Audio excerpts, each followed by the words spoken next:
Once there was a woodcutter with two children and their stepmother. The boy's name was Hansel, and the girl's name was Gretel. They lived so poorly that sometimes there was not even anything to eat. And then one evening he lay in bed, pondering how to feed the children further. His wife advised him to have children in the forest, light a fire, give a piece of bread each and leave them there, not all four of them die of hunger. But the woodcutter did not agree. And until then, his wife persuaded him that he finally agreed.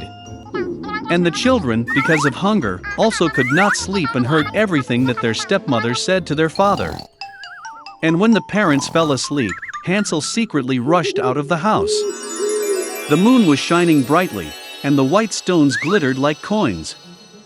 Hansel pocketed as many of them as he could fit. Then he returned home and the children went to bed. In the morning, the stepmother came to the children, gave each of them a piece of bread, and they all went to the forest together. On the way, Hansel threw out white stones one by one. When they arrived at the clearing, my father began to light a fire. He ordered the children to sit near the fire and make sure that it didn't go out, while they and their stepmother would go for more firewood. They sat, tired, and fell fast asleep. When the children woke up, it was a dark night all around. And when a full month had risen in the sky, Hansel took his sister by the hand and went, looking for the way through the pebbles, which glittered like new coins, and showed them the way. They walked all night long, and at dawn they came to their father's house. Some time passed, and the children again heard how the stepmother one night began to beg their father to get rid of the children. He refused, but his wife did not want to listen to him. She cursed and expressed all sorts of reproaches to him. When the parents fell asleep, Hansel, like the last time, wanted to collect stones, but the stepmother locked the door and the boy could not leave the house. Early in the morning, the children were given a piece of bread each, even less than the previous time. On the way to the forest, Hansel shredded his piece in his pocket and threw the crumbs on the ground. The stepmother took them even further into the forest. Again a big fire was lit, and the father ordered the children to watch the fire while they and their stepmother chopped some more wood. When lunchtime came, Gretel shared her piece of bread with Hansel. And they fell asleep. We woke up when the dark night fell. And then a month came up, and they got together on their way, but they could not find a single crumbs, because thousands of birds fluttering in the forest had long been eating those crumbs. So the children walked for a very long time, but they could not get out of the forest. Suddenly, the road led them to the hut. Coming closer, the children saw that the house was all built of bread and biscuits, and the windows were made of pure sugar. Hansel reached up and broke off a piece of the roof, while Gretel went to the window and began gnawing at its windows. And then the door in the hut opened wide, and the old woman came out, leaning on a crutch. Hansel and Gretel were so scared that they even dropped their tidbits from their hands. And the old woman was kind and invited them to her hut. There was already abundant food on the table: milk, cookies, apples, and nuts. After dinner, the old woman made 2 clean beds for the children, and Hansel and her sister thought they were in heaven. But the old woman only pretended to be affectionate, but in fact she was an evil witch, who built her bread hut for this purpose in order to lure children. Early in the morning, while the children were sleeping, she took Hansel and put him in a small cage. And she ordered her sister to do everything that the wicked witch demanded of her.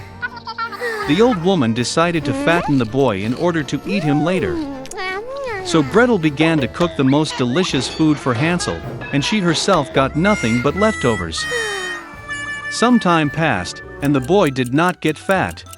Then the old woman did not want to wait any longer, and decided to cook and eat Hansel.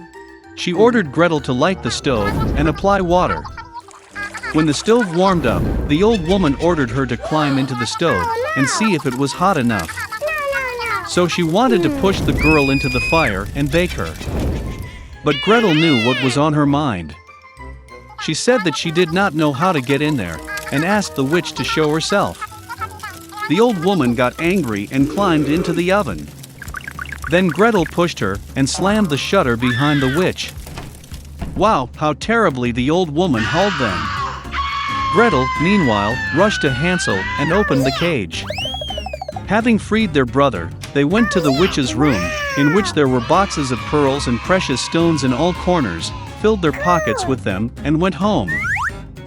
For several days the children were looking for their way back. The forest seemed more and more familiar, and at last they saw their father's house in the distance. How glad he was to see his children alive.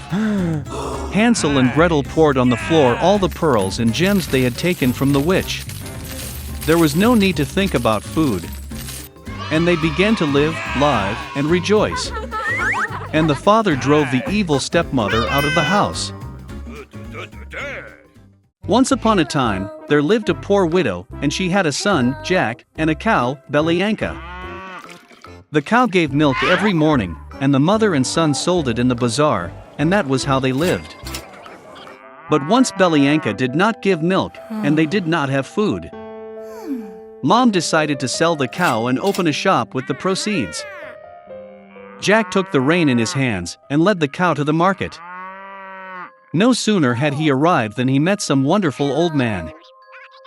He said he would like to trade Jack's cow for beans. And with these words, he took out a handful of some strange beans from his pocket. The old man said these beans are magical.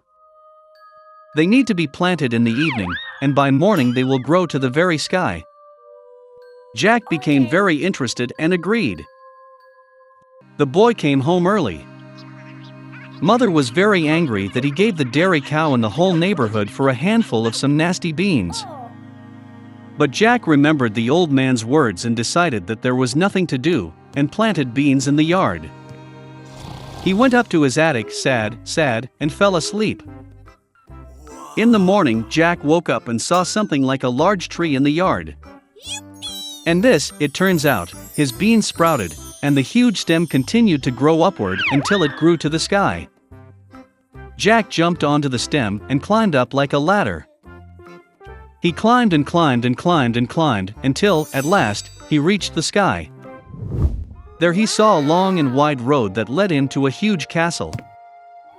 Jack went to his gate and knocked. The gate opened, and a tall woman stood on the threshold. Stuttering with fear, the boy asked for something for breakfast. The giantess let him in, but warned him not to catch the eye of her husband, because he is a cannibal. She took Jack to the kitchen. But before he had time to eat even half of his breakfast, suddenly the whole house shook from someone's steps. The boy was not taken aback and instantly jumped into the furnace.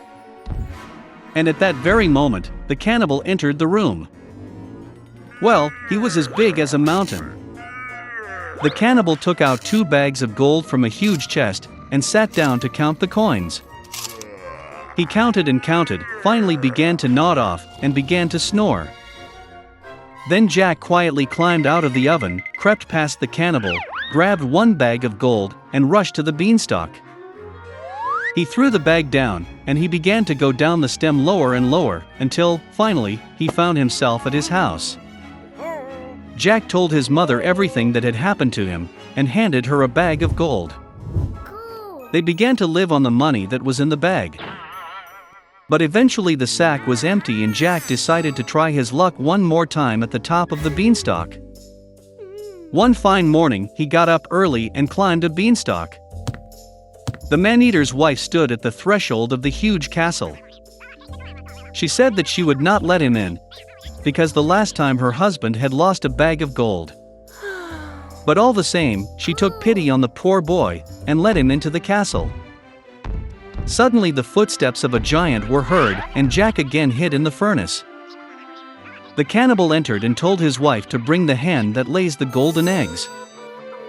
The giantess brought it, and the ogre ordered the chicken to lay, and she laid the golden egg. The pleased giant began nodding and snoring. Then Jack climbed out of the oven, grabbed the golden chicken and rushed to the beanstalk. The boy returned home. He showed his mother a wonderful chicken, and they began to live selling golden eggs. But soon it seemed to Jack that this was not enough. And he again decided to try his luck at the top of the beanstalk. This time the boy climbed into the castle through the window. He jumped into a copper cauldron and hid. The cannibal and his wife entered the room. The giant smelled the boy, and they rushed to look for him in the oven. But he was not there. They searched every nook and cranny, but they didn't think to look into the copper cauldron. Desperate to search, the ogre ordered his wife to bring a golden harp and put it on the table. Under her beautiful sounds, the cannibal snored. Then Jack quietly climbed out of the cauldron, grabbed the golden harp and rushed to the door. But the harp played loudly and woke the cannibal. Jack ran at breakneck speed, leaping onto a beanstalk, and the giant in pursuit. Jack went down to his house and yelled at his mother to carry the axe. The mother ran out with an axe in her hands. The boy grabbed the axe and began to chop the beanstalk. The ogre felt the stem swing violently and stopped. Then Jack struck again with an axe and cut the beanstalk. It swayed and collapsed, and the ogre fell to the ground and crashed. From that day on, Jack and his mother never knew poverty again. But the boy was very sorry that, because of their greed, they almost paid with their lives. He promised that he would never steal again and would work hard for the good of the family.